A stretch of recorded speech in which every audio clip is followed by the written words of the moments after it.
Hello everyone, welcome to the class 12th chapter 1 of NCERT और class 12th की ये series में ये वाला पहला चैप्टर है हमारा और चैप्टर का नाम है the sexual reproduction in the flowering plants. ठीक है, इस पर्टिकुलर चैप्टर में ये जो sexual reproduction in flowering plants है, इस पर्टिकुलर चैप्टर को पढ़ने से पहले हमें कुछ बेसिक्स पढ़ने होंगे। ठीक है, वो बेसिक्स क्यों पढ़ने हैं? दरअसल इसकी एक नीड है, क्योंकि जो पहले एक एनसीईआरटी थी हमारी 2020 या 21 तक, 2021 बेसिकली, तो कोविड से पहले की जो 2021 तक की जो हमारी एनसीईआरटी थी, उसमें एक चैप्टर था जिसका नाम था रिप्रोडक्शन इन ऑर्गेनिजम्स। उसमें बेसिकली रिप्रोडक्शन का एक कॉन्सेप्ट दिया हुआ है। तो रिप्रोडक्शन का कॉन्सेप्ट क्या है और रिप्रोडक्शन किसे कहते हैं, डेफिनेशन, कॉन्सेप्ट्स, तो वो चीज़ें हमारी इस चैप्टर में मिसिंग है। तो पहले हम उन पर्टिकुलर एस्पेक्ट्स को कवर करेंगे। चैप्टर 1 हमें डिटेल में कवर नहीं करना है, उसके कुछ एस्पेक्ट्स को कवर करेंगे, कुछ पर्टिकुलर पार्ट्स को कवर करेंगे जो हमें यहाँ पे काम आएंगे। ठीक है, तो सबसे पहले हम पढ़ते हैं कि रिप्रोडक्शन से रिलेटेड। तो रिप्रोडक्शन की एक मैंने वीडियो पहले भी बनाई हुई है, अगर आप चाहो तो आप वो भी देख सकते हो, पर वो इंग्लिश में है।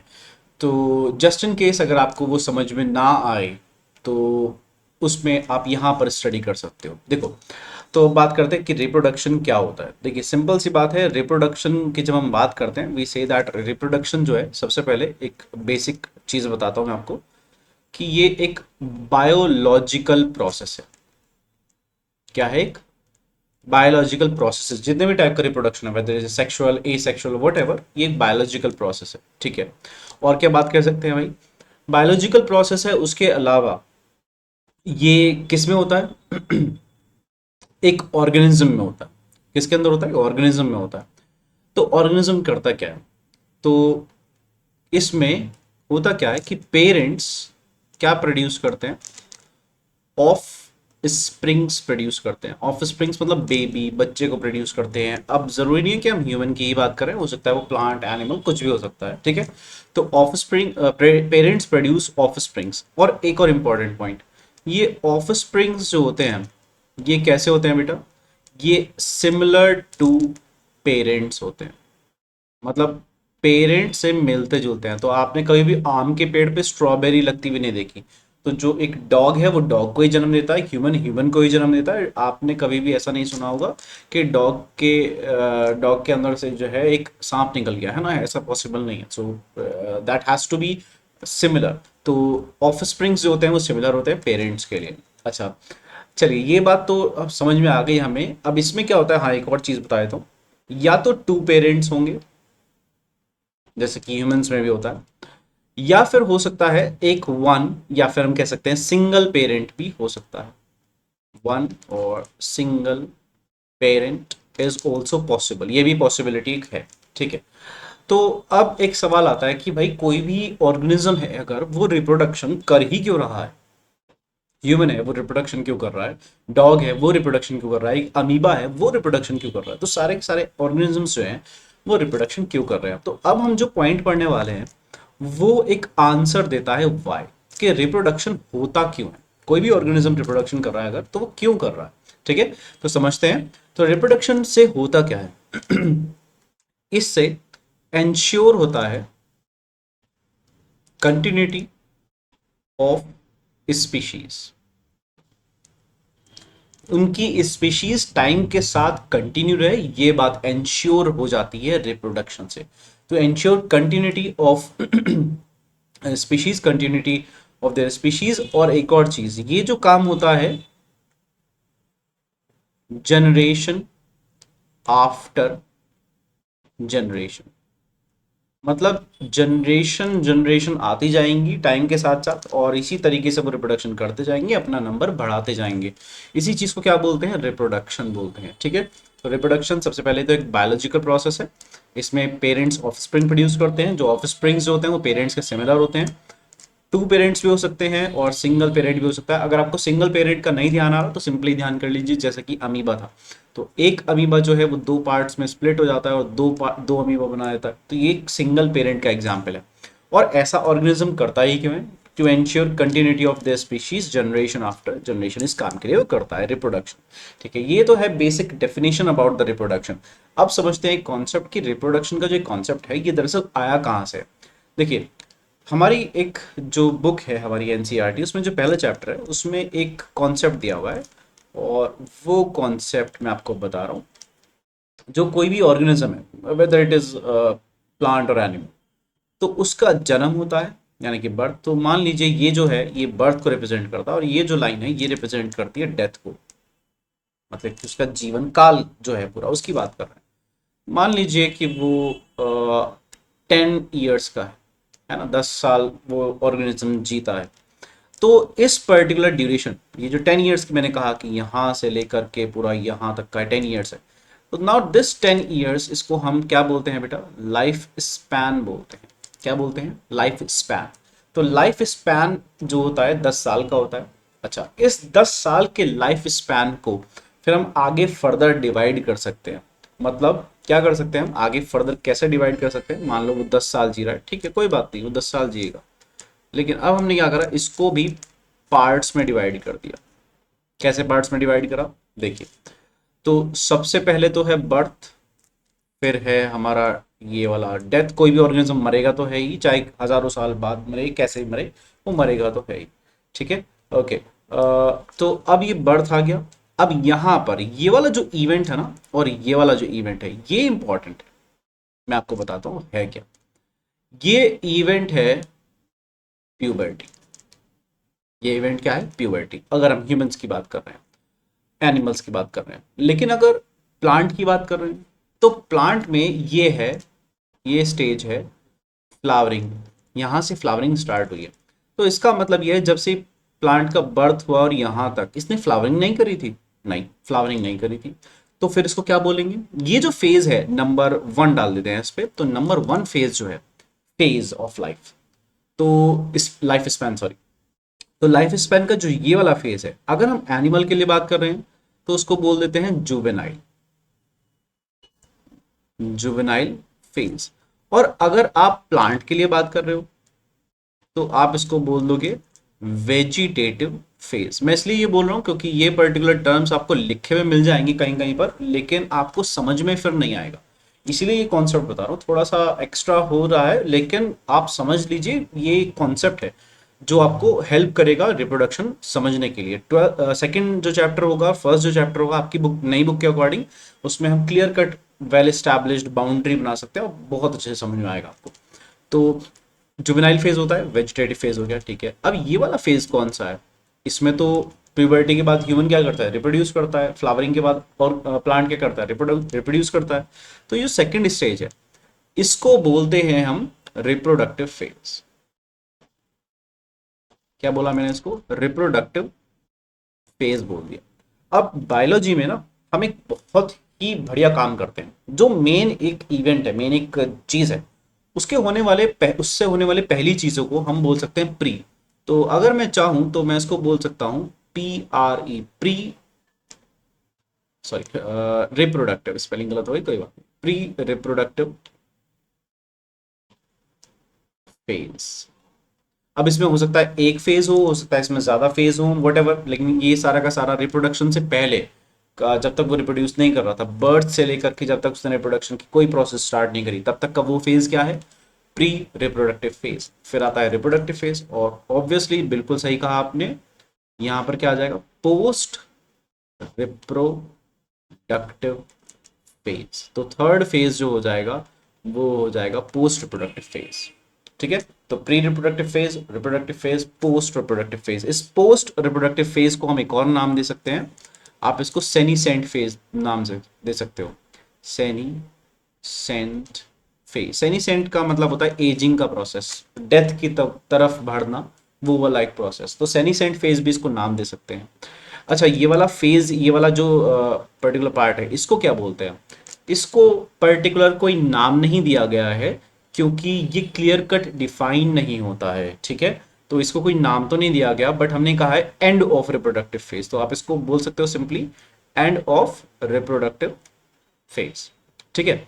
अब ह्यूमन फीमेल्स की अगर बात करें, ह्यूमन फीमेल्स में, तो ह्यूमन फीमेल्स में आपने शायद पढ़ा हो 45 से लगभग लगभग 50 साल की इस एज में ह्यूमन फीमेल्स जो है they lose their ability to reproduce. उन इस एज के बाद, लगभग लगभग इस एज के बाद वो रिप्रोडक्शन यानी कि बच्चा पैदा नहीं कर सकते।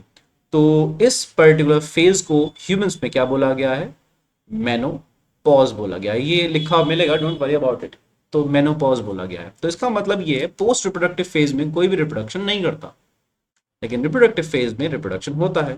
और प्री रिप्रोडक्शन में भी रिप्रोडक्शन नहीं होगा, लेकिन तैयारी होगी इसकी, रिप्रोडक्शन की। तो रिप्रोडक्शन से रिलेटेड अगर हम लाइफ रिप्रोडक्शन से रेफर करते हुए, ठीक है, हम लाइफ स्पैन को 3 फेजेस में डिवाइड कर रहे हैं, pre reproductive phase, reproductive phase और पोस्ट रिप्रोडक्टिव फेज। ठीक है, तो ये चीज हमने पढ़ ली। ठीक है, अब मान लेते हैं रिप्रोडक्शन हो रहा है। तो रिप्रोडक्शन में आपको मैं एक चीज बता देता हूँ, रिप्रोडक्शन में हम बेटा जो सेक्सुअल रिप्रोडक्शन है, कौन सा? सेक्सुअल रिप्रोडक्शन, जिसमें मेल इन्वॉल्व है, फीमेल इन्वॉल्व है, 2 पेरेंट्स इन्वॉल्व है, उसी को हम बोलते हैं कि भाई ये ट्रू रिप्रोडक्शन है। मतलब कि ए सेक्शुअल वाला जो आपने पढ़ा है वो फॉल्स रिप्रोडक्शन में आ जाता है। तो वो फॉल्स रिप्रोडक्शन क्यों है और ये ट्रू रिप्रोडक्शन क्यों माना जाता है, इसको थोड़ा सा क्विकली समझते हैं। देखिए, सबसे पहले तो आपको एक बात समझनी है कि सेक्सुअल रिप्रोडक्शन के थ्रू ही हम ये कहते हैं कि भाई एक मेल पेरेंट है और एक फीमेल पेरेंट है ना, एक मेल है एक फीमेल है। तो एक मेल है एक फीमेल है, ठीक है, बात समझ में आती है।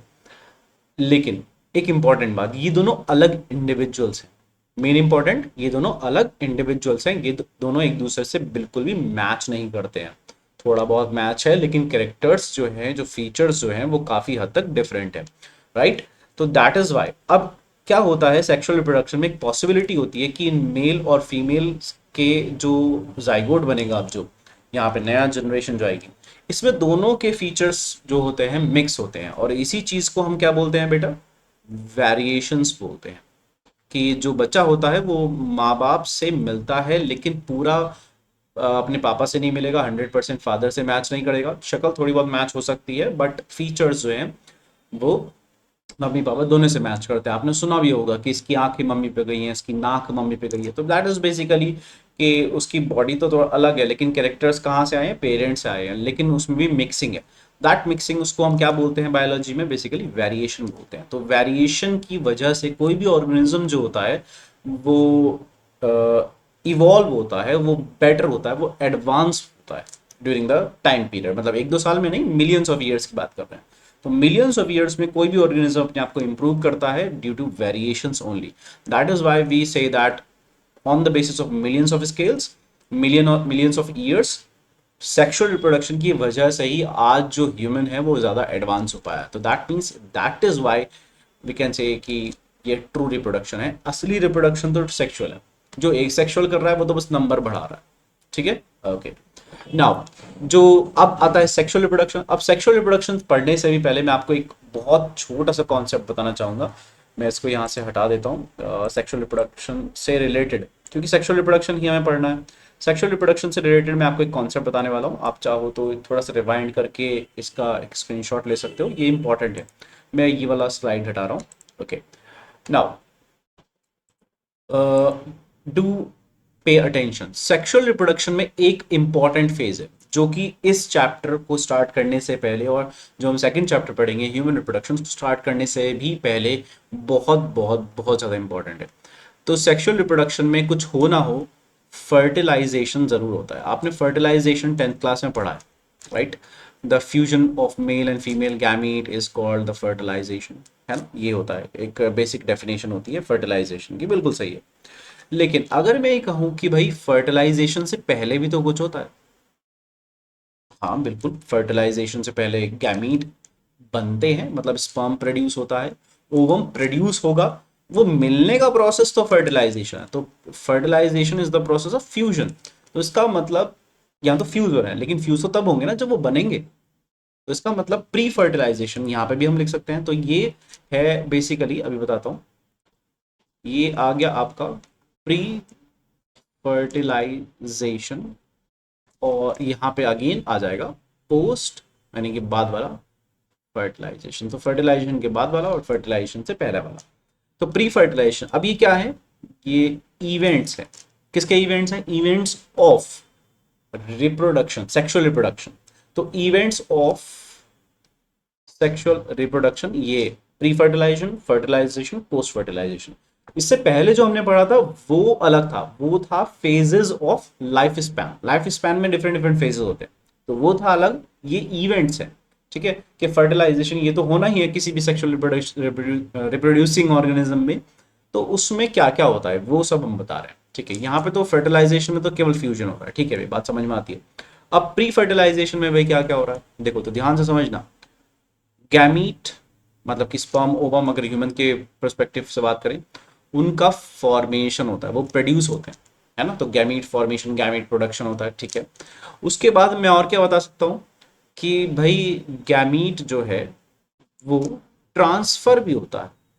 ट्रांसफर मतलब अपने आप जो है कोई भी गैमीट ट्रांसफर नहीं होता। प्लांट्स के केस में पॉलिनेशन होता है, ह्यूमन के केस में हम transfer of male sperm into the female genital tract, हम उसको बोलते हैं इंसेमिनेशन। तो गैमीट जो है वो मेल की बॉडी से निकल के फीमेल की बॉडी में जाता है, इसको बोलते हैं गैमीट ट्रांसफर।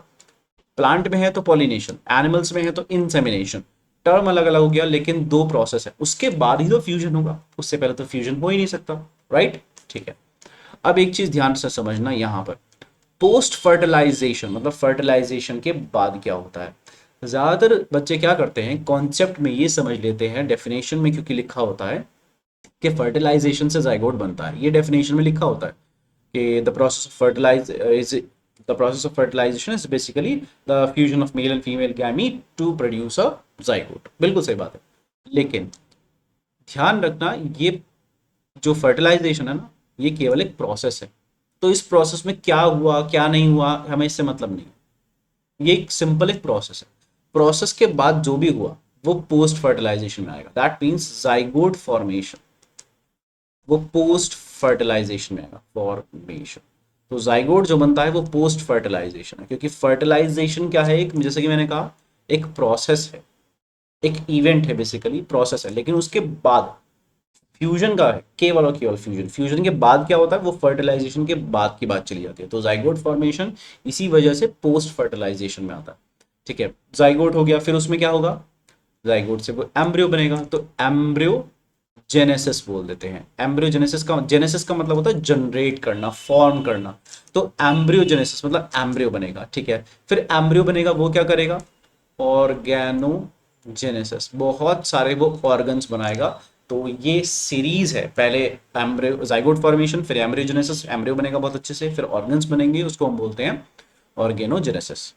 अब आप एग्जाम्पल ले लीजिए प्लांट का, एग्जाम्पल ले लीजिए एनिमल का, एग्जाम्पल ले लीजिए किसी और ऑर्गेनिज्म का, माइक्रो ऑर्गेनिजम्स को छोड़ के, ठीक है। तो उनमें ये पैटर्न कॉमन रहेगा। Gamete formation, gamete transfer plants में भी होता है, एनिमल्स में भी होता है। फर्टिलाइजेशन प्लांट्स में भी होता है, एनिमल्स में भी होता है।